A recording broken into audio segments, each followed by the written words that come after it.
"You're not my daughter anymore," Dad's words echoed through the empty hallway of our once shared home. I stood there, duffel bag slung over my shoulder, fighting back tears as I watched him rip up the college acceptance letter I'd been so proud of just hours ago. "Dad, please," I whispered. "MIT is my dream." "Your dream." He laughed bitterly. "Your brother needs the college fund more than you do. James is going to take over the company someday. He needs a proper business degree, not some." He waved his hand dismissively. "Computer science nonsense." Behind him, Mom stood silently, wringing her hands but saying nothing. She never did when it came to defending me against Dad's decisions. James, my younger brother by 2 years, leaned against the doorframe, a smirk playing on his lips. "The money's already been transferred to James's account," Dad continued coldly. "If you want to waste your time with computers, you can figure out how to pay for it yourself." I straightened my spine, years of disappointment hardening into determination. "Fine," I said, my voice steadier than I felt. "I'll do it myself. All of it. Don't come crawling back when you fail," James called out as I walked toward the door. I paused, hand on the doorknob. "I won't." That was 10 years ago. 10 years of struggle, determination, and ultimately success. I worked 3 jobs to put myself through MIT, coding late into the night while my classmates partied. My small web development business started in my dorm room, grew into something bigger than anyone could have predicted. Now, sitting in my office on the 40th floor of downtown's most prestigious building, I stared at the document in front of me. Bennett Technologies, my parents' company, was failing. James, their golden child, had run it into the ground with risky investments and poor management. Their stock was plummeting and they needed a buyout to survive. "Miss Carter." My assistant Sarah's voice came through the intercom. "The Bennett Technologies board is here for the meeting." I smiled, smoothing down my tailored suit. They had no idea who was behind the takeover bid. The investment group's name gave nothing away, and I'd conducted all preliminary negotiations through intermediaries. "Send them in," I said, standing up and walking to the floor-to-ceiling windows. 10 years ago they'd thrown me out with nothing. Now I was about to become their boss. The door opened and I heard multiple footsteps enter the room. Then a sharp intake of breath. "Emma." My father's voice, usually so confident, came out as barely more than a whisper. I turned around slowly, savoring the moment as recognition dawned on their faces. James looked like he'd seen a ghost. Mom's hand flew to her mouth and Dad stood frozen, his face draining of all color. "Hello, Dad," I said calmly, gesturing to the conference table. "Shall we begin?" The silence in the conference room was deafening. Dad's hands gripped the back of his chair so tightly his knuckles turned white. James was the first to recover, his shock quickly morphing into his familiar sneer. "What kind of joke is this?" he demanded, looking around as if expecting the real buyer to appear. I sat down at the head of the table, opening a leather portfolio. "No joke, James. Please, everyone, take a seat. We have a lot to discuss." Mom sank into a chair, still staring at me like she was seeing a ghost. The other board members, mostly Dad's old golf buddies who'd watched me grow up, shifted uncomfortably in their expensive suits. "This is ridiculous," Dad finally found his voice. "We're here to meet with Carter Global Investments." I smiled, sliding a business card across the table. "You are Emma Carter, CEO and founder of Carter Global Investments, though you might remember me better as Emma Bennett." "You?" James laughed, but there was an edge of panic in his voice. "There's no way you could afford to buy Bennett Technologies. This is some kind of sick revenge fantasy." I pulled out a tablet and projected the company's financial records onto the wall screen. "Let's talk numbers, shall we? In the past 3 years under your leadership, James, Bennett Technologies has lost 60% of its market value. Your debt has tripled. 4 major clients have terminated their contracts." I swiped through the slides, each one highlighting another failure. "You've had 3 CFOs resign in 18 months. And now..." I paused, letting the gravity sink in. "You're 3 weeks away from defaulting on your loans." The color drained from James's face. These weren't just numbers. This was his failure laid bare for everyone to see. "How did you get this information?" Dad demanded. "I've been watching Bennett Technologies for years," I replied calmly. "Watching you promote James despite his lack of qualifications. Watching him drive Mom and Dad's legacy into the ground. Watching and waiting." I stood up, walking around the table slowly. While you were busy running this company into bankruptcy, I was building something bigger. Carter Global Investments now owns controlling interests in 3 major tech companies, 2 banks, and a venture capital firm with assets worth over $2 billion. That's impossible, James whispered. Remember when you said computers were a waste of time? I stopped behind his chair. Funny how things work out. One of the board members, Mr. Harrison, cleared his throat. Miss Carter. Emma. What exactly are you proposing? I returned to my seat, pulling out the final document. A complete buyout. Carter Global Investments will acquire Bennett Technologies for $40 per share, which, given your current situation, is more than generous. $40? Another board member leaned forward. That's a 30% premium over current market value. Dad slammed his hand on the table. This is our company. Our family's legacy. I corrected quietly. Until you gave it to James to destroy. Mom spoke for the first time, her voice trembling. Emma, please. This company, it's all we have left. All you have left? I felt years of hurt bubble up. You had a daughter who wanted nothing more than to make you proud. Who dreamed of using technology to modernize this company and take it into the future. Instead, you threw her out at 18 because her dreams didn't fit your plans. I opened another file on the screen showing 2 paths for the company. You have 2 choices. Accept the buyout or watch Bennett Technologies collapse within the next 3 months when your loans come due. And believe me, I met each board member's eyes. No other company will offer you terms this generous. The room erupted in whispered conversations. Board members huddled together, looking at their phones, presumably checking the numbers I'd presented. James sat slumped in his chair, all his arrogance finally deflated. Dad stood up suddenly, his chair scraping against the floor. We need time to discuss this. You have 24 hours, I said, gathering my papers. Though I should warn you, my offer drops by $5 per share every day you delay. As they filed out of the conference room, looking shell-shocked and defeated, Dad lingered behind. He looked older than I remembered, the weight of his failures evident in the slump of his shoulders. Emma, he started, then stopped, seeming to struggle with his words. Yes, Dad. How did you do all this? I walked to the window, looking out at the city skyline. Remember Tommy Chin? The quiet kid from my high school programming club. I turned back to face him. The one you said I was wasting time with instead of focusing on real business? Dad nodded slowly. He and I founded our first tech company together in college. Sold it for $50 million 2 years after graduation. That was just the beginning. I smiled, but there was no warmth in it. Turns out those computer science classes weren't such a waste of time after all. He took a step toward me, reaching out slightly. Emma, The meeting's over, Dad. I cut him off. 24 hours. Make your decision. As the door closed behind him, I sank into my chair, letting out a long breath.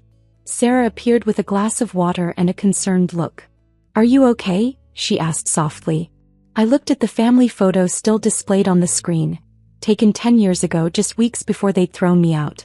We looked happy, normal. If only I'd known then what I know now. I'm fine, I said, turning off the display. Schedule a meeting with legal for tomorrow morning. Something tells me we'll be drafting acquisition papers. Sarah nodded and headed for the door, then paused. Emma, for what it's worth, you showed them more mercy than they showed you. I stared at my reflection in the darkened screen, seeing not the scared 18-year-old girl they'd thrown out, but the powerful woman I'd become. It's not about mercy, Sarah, I said quietly. It's about proving them wrong. All of them. The next 24 hours moved like a carefully choreographed dance. I had anticipated every move, planned for every scenario.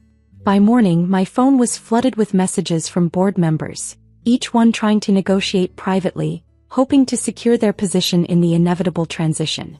I sat in my home office, a penthouse overlooking the city, scrolling through emails when an unexpected name appeared. Mom. My finger hovered over the delete button, but curiosity won out. Emma, please meet me for coffee. Just us. No Dad, no James. There's something you need to know. I almost declined, but something in the wording caught my attention. After a moment's hesitation, I replied with the address of a small cafe. Not the fancy establishments where she usually took her ladies' lunches, but the humble coffee shop where I'd worked during my first year of college. When I arrived, Mom was already there, looking out of place in her designer outfit among the students with their laptops. She'd aged but gracefully, her hair now streaked with elegant silver instead of the carefully maintained blonde I remembered. "You look beautiful," she said softly as I sat down. "Successful. What do you want, Mom?" I kept my voice neutral, professional. She wrapped her manicured hands around her untouched coffee cup. "There's something you should know about the company, about why your father was so insistent on James taking over." I leaned back, waiting. Mom had always been the quiet one, the proper corporate wife who never questioned Dad's decisions publicly. This was new territory. "The company, it's not what you think," she continued, her voice dropping. "Your father, he's been hiding things. Major things. The real reason he didn't want you involved wasn't just about tradition or James being the son." "What are you saying?" She glanced around nervously before pulling out a USB drive. "This contains files I've been collecting for years. Financial records, hidden accounts, unofficial agreements. Your father." She paused, taking a shaky breath. "He's been running 2 sets of books for over a decade." I took the drive, turning it over in my hands. "Why are you giving me this?" "Because you're smarter than James. You always were. You'll know what to do with it." She reached across the table, touching my hand briefly. "And because I should have done this 10 years ago when he threw you out." Before I could respond, she stood up, smoothing her skirt. "Whatever you decide to do with that information, I'll understand. Just remember that some of us did believe in you, Emma. We were just too cowardly to say it." She left me sitting there, staring at the USB drive that could change everything. Back at my office, I spent hours going through the files. Mom was right, the corruption ran deep. False invoices, phantom employees, offshore accounts. Dad hadn't just been running the company poorly. He'd been systematically draining it for years. "Miss Carter." Sarah's voice interrupted my investigation. "The Bennett Technologies board is requesting an emergency meeting. They've made a decision about the buyout." I smiled grimly, pocketing the USB drive. Perfect timing. Set it up for 3 p.m. The boardroom looked different this time. Gone was the shock and outrage from yesterday, replaced by a grim acceptance. Dad sat at the far end of the table, as far from the head seat as possible. James wasn't present. "Where's my brother?" I asked, noting his absence. Mr. Harrison cleared his throat. "James resigned this morning. Effective immediately." "I see." I opened my laptop, connecting it to the display. "Before we discuss your decision, I'd like to share some new information that's come to light." Dad's head snapped up, his eyes widening as the first document appeared on screen, a detailed breakdown of his hidden financial network. "As you can see," I continued calmly, "Bennett Technologies has been operating under some interesting accounting practices." The room erupted in chaos. Board members jumped to their feet, shouting questions and accusations. Dad remained seated, his face ashen as decades of deception unraveled before his eyes. "That's enough." His voice cut through the noise. "This meeting is over." "Actually, Dad," I said, my voice carrying clearly across the room, "it's just beginning. You see, my offer from yesterday? It's no longer on the table." The board members fell silent, watching the confrontation between father and daughter. "Given these revelations, I'm adjusting my offer to $20 per share," I announced. "Still generous, considering the legal implications of what I've just shown you." "You wouldn't," Dad whispered. "Your own father." "You made your choice 10 years ago," I replied evenly. "Now I'm making mine." One by one, the board members turned to Dad, their expressions ranging from disgust to betrayal. Mr. Harrison stood up, straightening his tie. "I move to accept Ms. Carter's revised offer," he said firmly. "All in favor?" Hands rose around the table. Dad watched helplessly as his empire crumbled, brought down not by his son's incompetence, but by his own decades of deceit. "Very well," I said, sliding a stack of contracts across the table. "Let's make this official." As the board members signed the documents, Dad finally stood up, his shoulders slumped in defeat. "Why?" he asked quietly. "Why dig all this up? You could have just taken the company cleanly." I walked over to him, keeping my voice low enough that only he could hear. "Because you didn't just rob me of my family, Dad. You robbed every employee of this company of their security. every investor of their trust. This wasn't about revenge, it was about justice. 6 months had passed since the acquisition. Bennett Technologies, now rebranded as Carter Innovation Systems, had undergone a complete transformation. The old guard was gone, replaced by a team of young, ambitious professionals who shared my vision for the future. I stood in my father's old office, my office now, looking at the changes. The stuffy oak furniture and hunting trophies had been replaced with modern decor and state-of-the-art technology. The only thing I'd kept was his old desk, a reminder of how far I'd come. "Miss Carter." Sarah appeared in the doorway. "The quarterly numbers are in." I took the tablet she offered, scanning the figures. Our stock had doubled since the takeover. The company's new tech division, focusing on sustainable energy solutions, was already turning heads in Silicon Valley. "Also," Sarah hesitated, "your brother is here." I looked up sharply. James hadn't been seen since his resignation 6 months ago. "Send him in." He looked different, humbled. Gone were the expensive suits and arrogant swagger. He wore jeans and a simple button-down shirt, and there was something almost apologetic in his stance. "Hello, Emma," he said quietly. "James." I gestured to a chair. "What brings you here?" He sat down, fidgeting with his wedding ring. "I've been doing a lot of thinking. About everything. About how we treated you." I waited, keeping my expression neutral. "I'm not here to ask for my job back," he continued. "I know I don't deserve that. But..." He pulled out a folder. "I've been developing this app. It's a platform for connecting small businesses with local investors. Nothing fancy, but..." I took the folder, examining his proposal. The idea was solid, surprisingly well thought out. "You did this yourself?" He nodded. "After everything fell apart, I went back to school. Took some coding classes. Turns out you were right. Technology is the future." The Grand Plaza Hotel had seen better days. Standing 12 stories tall in downtown Chicago, its once elegant facade was now weathered, its golden revolving doors tarnished. But as I stood on the cracked sidewalk with the keys in my hand, all I could see was possibility. "Sarah, darling," my Aunt Victoria's voice dripped with false sympathy as she stepped out of her Mercedes. "We're having a family dinner tonight to discuss the estate. Surely you'll be reasonable about this situation." I turned to face her, noting how she carefully avoided touching anything around the hotel entrance. "There's nothing to discuss, Aunt Victoria. Grandpa Joe left the hotel to me." "A bankrupt hotel," my cousin Richard chimed in, emerging from the passenger seat in his designer suit. "Face it, Sarah, the old man lost his mind at the end. This place is worthless." Maybe they were right. The Grand Plaza had been losing money for years, at least on paper. The once prestigious hotel had fallen into disrepair, its guest list dwindling, its reputation fading. Every financial report showed mounting debts and declining revenue. But something didn't add up. My name is Sarah Chen, and until last week, I was a forensic accountant at one of Chicago's top firms. I'd spent 5 years tracking financial fraud and uncovering hidden assets. And one thing I'd learned: numbers tell stories if you know how to read them. "The family dinner is at 7, Aunt Victoria called as they retreated to their car.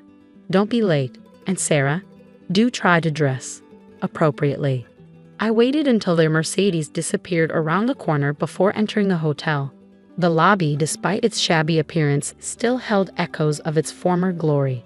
Marble floors under worn carpets, crystal chandeliers, dulled by dust but intact, and everywhere, little touches that spoke of my grandfather's attention to detail. "Miss Sarah," Manuel, the elderly bellhop who'd worked here since I was a child, hurried over. "We've been waiting for you." "How many staff stayed?" 12 of us, the core team. We weren't sure what would happen after Mr. Joe passed." I squeezed his hand. "You did the right thing, Manuel. Is his office still sealed?" "Just as he left it. Though your cousins tried to get in last week.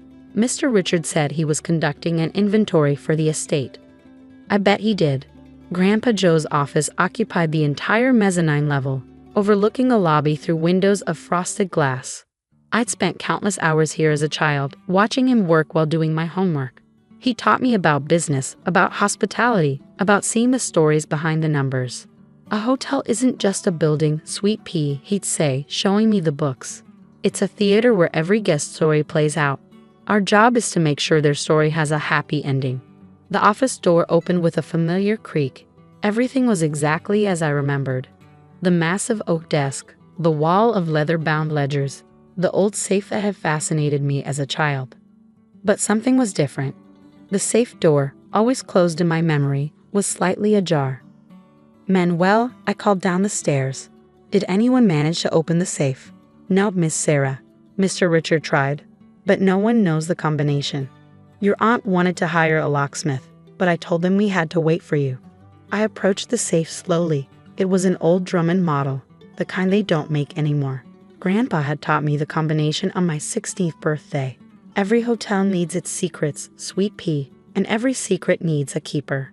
The numbers were significant dates: the hotel's opening day, my grandmother's birthday, and the day he paid off the original mortgage. But as I went to close the safe door properly, I noticed something odd, a slight gap in the metal backing. My heart started racing. In my forensic work, I'd seen this before, a false back hiding a secondary compartment. Carefully, I pressed the metal panel. It clicked, then swung open. Inside was a single leather-bound book, newer than the ledgers on the wall, and a sealed envelope with my name on it. "Dear Sarah, if you're reading this, then everything has gone according to plan. You've inherited the hotel, and our family thinks it's worthless." Perfect. What they don't know, what I've kept hidden for the past 15 years, is that the Grand Plaza isn't failing. It's thriving, but not in the way they'd understand. The ledgers on the wall show what I wanted them to see. This book shows the truth. Before you open it, you need to understand why I chose you for this inheritance. You see patterns others miss.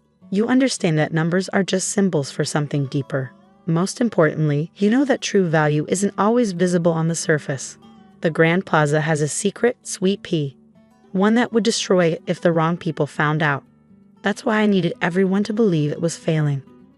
That's why I needed you, someone who would see the truth behind the numbers, to take over.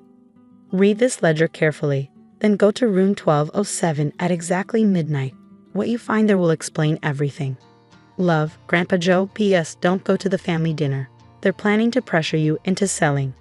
Besides, the real story is in the basement, and you'll need time to find it before they realize what's happening. My hands trembled as I opened the secret ledger.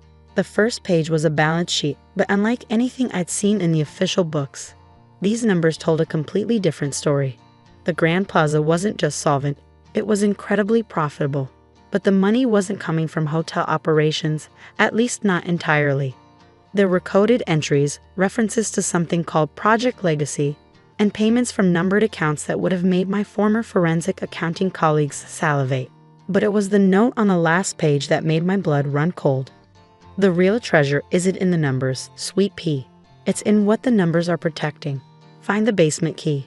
Everything else will make sense then. My phone buzzed. Aunt Victoria, dinner in an hour. The family has a very generous offer for that wreck of yours. I smiled, thinking of the ledger in my hands. Sorry, can't make it. Too busy being poor and worthless. I had 6 hours until midnight and a basement to find. Part 2. Legacy of Secrets.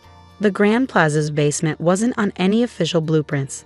I discovered that while reviewing the building plans in Grandpa's office. According to city records, the hotel had a standard foundation and utility level, but the secret ledger told a different story. Manuel, I called, finding him organizing the front desk. Has anyone ever asked about the basement? He glanced around before answering quietly. Only Mr. Joe went down there. He had a private elevator in the service area. Your cousins tried to access it last week, but... He smiled. I might have forgotten to mention where it was.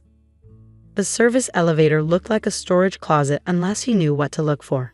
A keypad was hidden behind a panel, and next to it, barely visible, was a quote etched into the metal. Every story needs a foundation. Grandpa's favorite saying.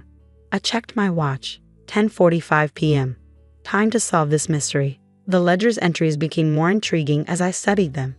Regular payments from Swiss bank accounts, references to artifact storage, and historical preservation. Most interestingly, a pattern of guests who paid enormous sums for stays in specific rooms, including 1207. My phone buzzed again. Richard this time. You missed quite a dinner. Last chance to be reasonable about this. Our offer expires at midnight. Of course it did. The elevator keypad accepted the same combination as the safe. As I descended, I realized this wasn't a short trip to a basement. The elevator went down at least 6 floors below street level. When the doors opened, I gasped. I wasn't looking at a basement. I was looking at a museum. Climate-controlled rooms stretched in every direction, filled with artifacts, artwork, and historical documents. Each piece was carefully cataloged with detailed provenance records and insurance documentation. This wasn't just storage, this was a recovery operation. Impressive, isn't it? I spun around. An elderly man in an impeccable suit stood watching me. Dr. Marcus Klein, he introduced himself. Your grandfather's partner in Project Legacy. I've been waiting for you. Over the next hour, Dr. Klein explained everything. Project Legacy wasn't just about preserving history, it was about correcting it. During World War II, countless artworks and cultural treasures were stolen, he explained as we walked through the gallery. Many were never recovered. Others ended up in private collections through questionable means. Your grandfather provided a solution. The Grand Plaza, it turned out, was more than a hotel. It was a sophisticated operation for authenticating and returning stolen art to its rightful owners. The special guests, who paid enormous sums, weren't just staying in hotel rooms, they were participating in carefully orchestrated returns of their family's lost treasures. Joe developed a brilliant system, Dr. Klein continued. The hotel's legitimate business provided cover. The losses on paper concealed the massive insurance payments for recovered artifacts. And the basement, he gestured around us. This is where we document everything before restoration. My forensic accountant's mind raced, understanding now the brilliance of the financial structure. The numbered accounts, trust funds established for families seeking their lost heritage. Your grandfather never took payment for returns. He set up funds to help families maintain and protect their recovered treasures. I checked my watch, 11:50 p.m. Why room 1207? Dr. Klein smiled. That's where it started. Go see for yourself. The 12th floor was the hotel's most elegant, though few guests ever saw it.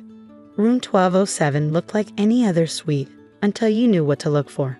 Inside, the room was a command center disguised as luxury accommodations. Hidden panels concealed sophisticated scanning equipment. The bathroom mirror was actually a high-resolution display screen. The closet housed a small laboratory for authenticating paintings and documents. This is where we meet potential clients, Dr. Klein explained. People who've spent generations searching for their lost heritage. The room's equipment lets us verify their claims instantly. Why did Grandpa keep this secret from the family? Because your aunt and cousins would have monetized it, charged fees for returns, turned it into a business. He shook his head. This was never about money. It was about justice. My phone buzzed. Midnight. A text from Richard. Time's up. We're filing court papers in the morning to contest the will. This hotel is coming down. I smiled, thinking of the evidence in the basement. Dr. Klein, I need your help with something. The next morning, I sat calmly in the Grand Plaza's lobby as my aunt and cousins burst through the door with their lawyers. Sarah, Aunt Victoria began triumphantly. We have proof that your grandfather was mentally incompetent when he changed his will. This hotel is going to be sold and... Actually, I interrupted. We should discuss that. I gestured to where Dr. Klein waited with a team of impeccably dressed individuals. May I introduce the hotel's board of directors? Board of directors? Richard scoffed. This place is bankrupt. No, I corrected him. This place is the headquarters of the Legacy Foundation, a non-profit organization dedicated to recovering and returning stolen cultural artifacts. The hotel's losses were actually operating costs for a multi-billion-dollar recovery operation. Their faces went from triumphant to shocked as Dr. Klein presented the documentation, the foundation's real financial statements, the international awards, the letters of gratitude from families reunited with their heritage. Grandpa Joe wasn't failing, I explained. He was succeeding at something more important than profit. And now, the foundation's work will continue. Under your leadership, Dr. Klein added, as your grandfather always planned. Aunt Victoria sank into a lobby chair, her perfect composure cracking. All this time, we thought. You thought what you were supposed to think, I said gently. Grandpa needed people to underestimate this place, to protect its real mission. Over the next year, The Grand Plaza transformed, not into something new, but back into what it had always secretly been. We restored the public areas, maintaining the hotel's cover while expanding the recovery operation. Richard surprisingly asked to help once he understood the mission. His legal skills proved valuable in navigating international art law. Aunt Victoria, after initial resistance, became one of our strongest advocates in Chicago's social circles. The foundation's work accelerated. More families reunited with their lost treasures. More stories of justice served, heritage restored, history preserved. Last month, I sat in room 1207 with an elderly woman who'd spent 50 years searching for a painting stolen from her grandparents. When our equipment confirmed its authenticity, she wept. "Your grandfather did this for my family too," she told me. "He said everyone deserves to know their story." The secret ledger sits in my office now, though I've added my own entries. Each one represents not just a recovery, but a family's healing. A piece of history returned to its rightful place. Manuel still greets guests in the lobby, now assisted by a new generation of staff trained to spot the subtle signs of people searching for their past. The basement museum continues to grow, each artifact telling its own story of loss and recovery. Dr. Klein retired last year, but he still consults on difficult cases. "Your grandfather would be proud," he told me recently. "You've taken his mission even further than he dreamed." The family still gathers for dinners, but now they happen in the hotel's renovated restaurant. The conversations are different, not about money or status, but about the lives we've helped change, the histories we've helped preserve. Last week, I found a note from Grandpa Joe that had slipped behind the safe. Written years ago, it seemed to speak directly to this moment. "Sweet pea, a hotel isn't just a building. It's a keeper of secrets, a guardian of stories. Some stories are written in ledgers, others in the artifacts we protect. But the most important story is the one we write by helping others reclaim their past. You'll write the next chapters better than I ever could. Love, Grandpa." The Grand Plaza stands proud again, its true value hidden in plain sight. To the world, it's a restored historic hotel. To those who know its secrets, it's a beacon of hope, a place where lost stories find their way home. Every morning, I walk through the basement museum before the hotel wakes up. Each artifact, each document, each piece of recovered heritage reminds me that true worth isn't measured in profit margins or property values. It's measured in the stories we protect, the histories we preserve, and the healing we help create. That's the real legacy of the Grand Plaza, and like every good story, it's still being written. The invitation to my cousin Victoria's wedding was exactly what you'd expect from Manhattan's self-proclaimed next big fashion influencer. A handcrafted silk envelope containing a gold embossed card that probably cost more than my monthly rent. Not that it mattered. I'd already heard from 3 different relatives that I wasn't actually expected to attend. "It's not personal, Maya," my Aunt Charlotte had said during her carefully worded phone call. "Vicky just wants everything to be perfect. You understand, right?" What she meant was that my sensible shoes and unfashionable job as a small-time seamstress didn't fit her daughter's carefully curated aesthetic.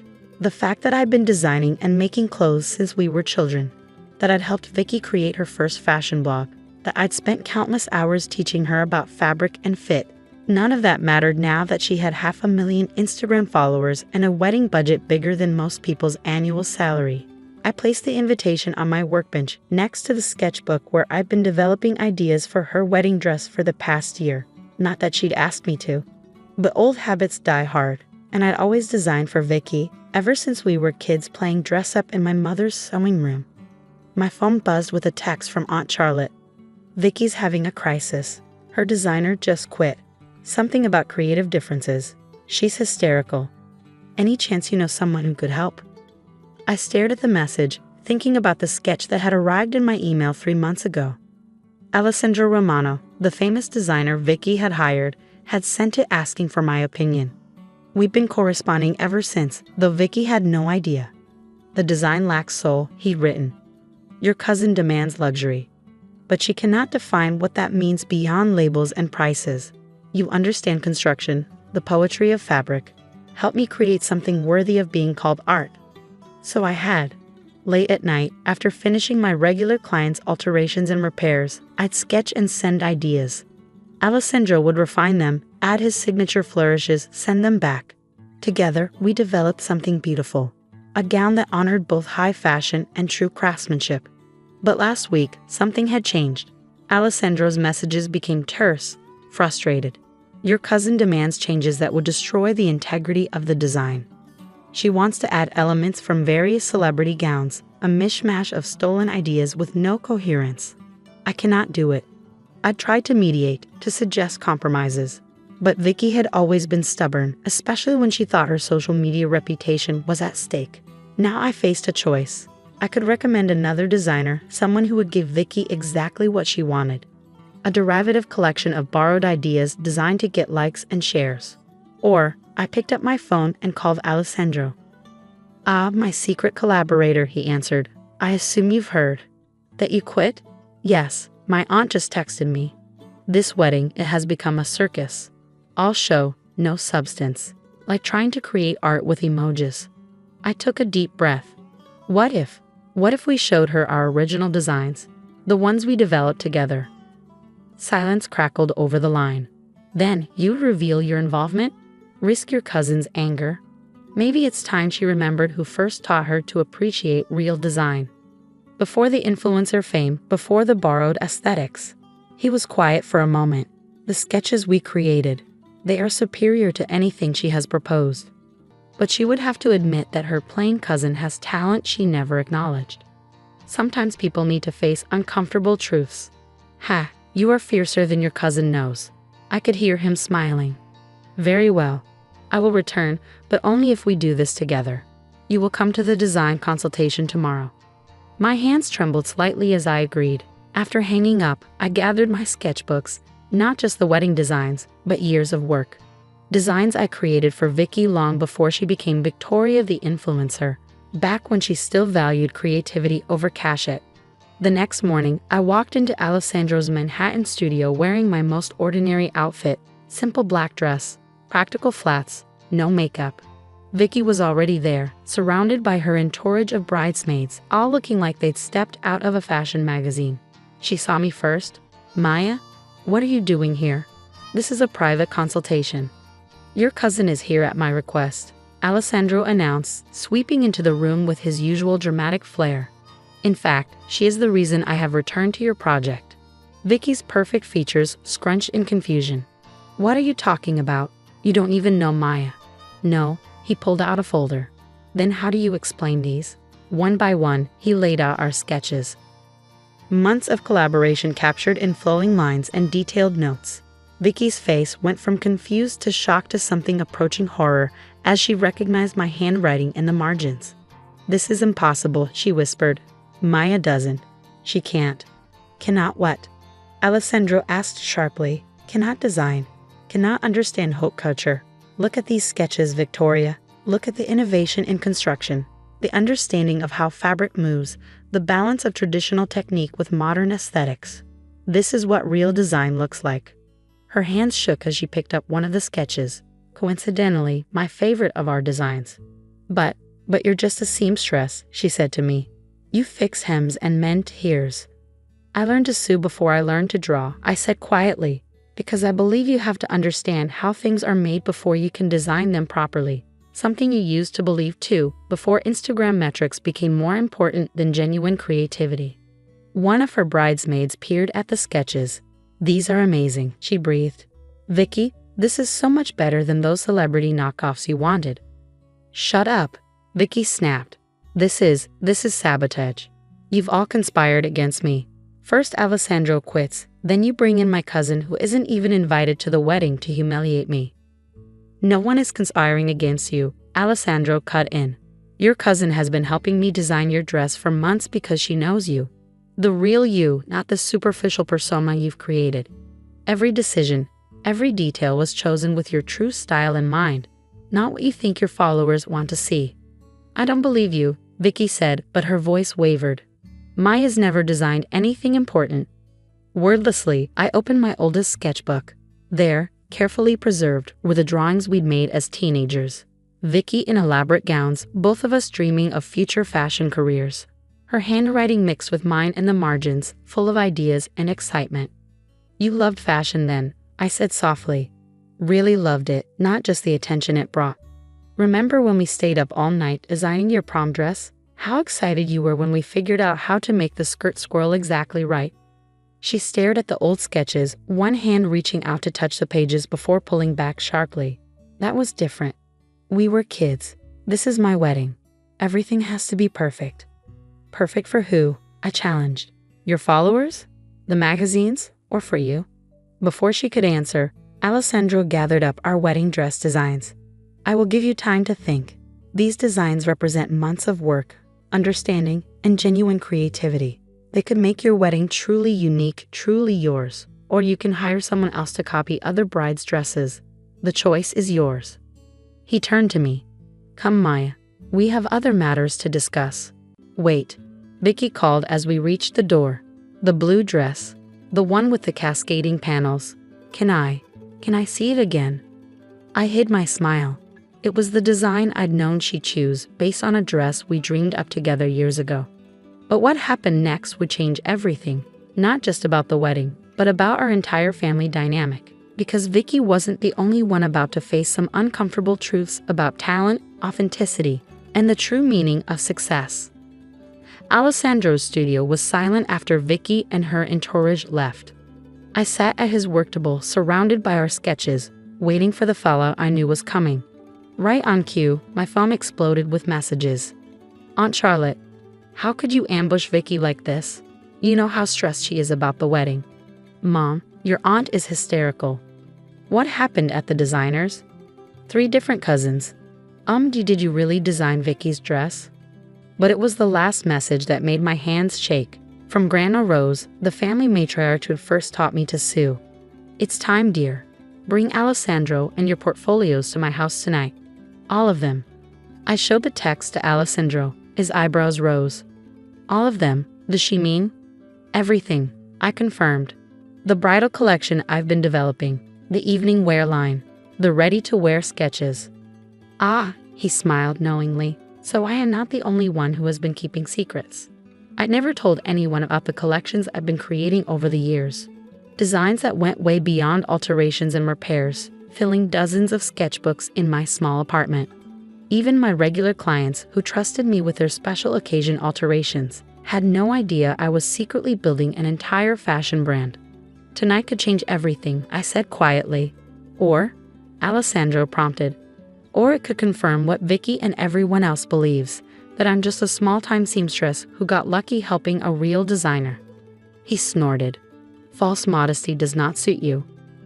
My dear, bring your work. Let them see what real talent looks like. Grandma Rose's townhouse was packed when we arrived. Apparently, she'd summoned the entire family for this showdown.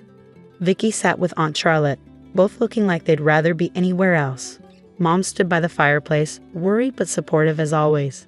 Various aunts, uncles, and cousins filled the elegant living room. Finally, Grandma rose from her chair. Maya, Alessandro, please sit up in the dining room. Everyone else, patience. The dining table was perfect for displaying portfolios. As I laid out my work, not just the wedding designs, but years of collections, I heard gasps from the doorway. These are all yours? Cousin Emma whispered. But they're so professional? Alessandro supplied. Innovative, worthy of Paris Fashion Week? Vicky pushed through the gathering crowd. I don't understand. If you could design like this, why have you been working as a seamstress, fixing other people's clothes? Because Grandma said from her seat at the head of the table. She was learning, really learning, not just about fashion, but about how clothes work on real bodies, how different fabrics behave. What people actually need from their garments. She picked up one of my sketches, a convertible dress that could adapt to different body types. This isn't just design, it's engineering. Understanding, something no amount of Instagram followers can teach you. But Aunt Charlotte started. Enough, Grandma's voice cracked like a whip. I've watched for years as this family dismissed Maya's talent because it didn't come with a fancy label. Watched you all fawn over Victoria's social media success, while ignoring the real artistry in your midst. She turned to Alessandro. You saw it, didn't you? In those first sketches she sent you? He nodded. Raw talent, refined by years of practical experience. When Victoria hired me, I was, how do you say, burned out. Tired of creating for celebrities who only want copies of other designs. Then I saw Maya's work and I remembered why I love fashion. Which brings us to this. Grandma pulled out a heavy envelope. Maya, do you know what this is? I shook my head. Your grandfather's final gift to you. He knew, we both did, that you needed time to develop your skills away from family pressure. So he left you something in trust. A gift you'd only receive when you were ready. My hands trembled as I opened the envelope. Inside was a deed and bank statements, a small building in the garment district, an account with enough capital to launch a fashion line. He bought the building 20 years ago, Grandma explained. Back when he first started sketching designs instead of just sewing. Said someday you'd need a proper atelier. The room erupted in chaos. Aunt Charlotte was crying about fairness and family obligations. Cousins were excitedly examining my portfolios. Mom looked like she might faint. But I was watching Vicky. My cousin stood silent, running her fingers over one of my evening wear sketches. This one, she said finally. I remember when you first drew something like it. We were 15, planning our futures. You said you'd design me a dress like this for my wedding someday. You remember that? I remember everything, she whispered. How patient you were teaching me about fashion. How you never got angry when I took all the credit for our joint projects. How you supported my blog even when I started pretending I'd learned everything from industry professionals instead of my cousin. She looked up, tears in her eyes. I got so caught up in the influencer persona, in what my followers expected, that I forgot who I really am, who we were together. The blue dress, I said quietly. The one you liked in Alessandro's studio. It's based on those old sketches we made together. I know, she smiled sadly. I recognize your signature layering technique. You always did love making fabric move like water. Alessandro cleared his throat. Perhaps this wedding dress could be a collaboration. The first official project of Maya's new atelier, with both your influences. You'd still want to work with me? Vicky asked. After how I've behaved. You're my cousin, I said simply. And somewhere under all the Instagram filters is the girl who used to spend hours discussing sleeve construction and hem techniques. What followed was a whirlwind of activity. The building needed renovation, but with Alessandro's help, we transformed it into a working atelier in record time. Vicky's wedding became our launch project, with her massive social media following documenting the entire process, giving full credit to both designers this time. The dress was everything we dreamed of creating together. Classic yet innovative, traditional yet uniquely modern. When Vicky walked down the aisle, the gasps weren't just for her beauty, but for the artistry she wore. Maya Anderson Designs opened officially the week after the wedding. Our first collection, a collaboration between me, Alessandro, and yes, Vicky, sold out within hours. Turns out authentic talent combined with social media influence is a powerful combination. Yesterday, I found an old photo while unpacking boxes in my new office. Two young girls in badly sunned dresses, playing fashion designer in a suburban sewing room. I framed it and put it on my desk, next to the magazine covers featuring her wedding dress design. Vicky came by later, bringing coffee and sketches for our next collection. She saw the photo and smiled. We were pretty good together, weren't we? She said.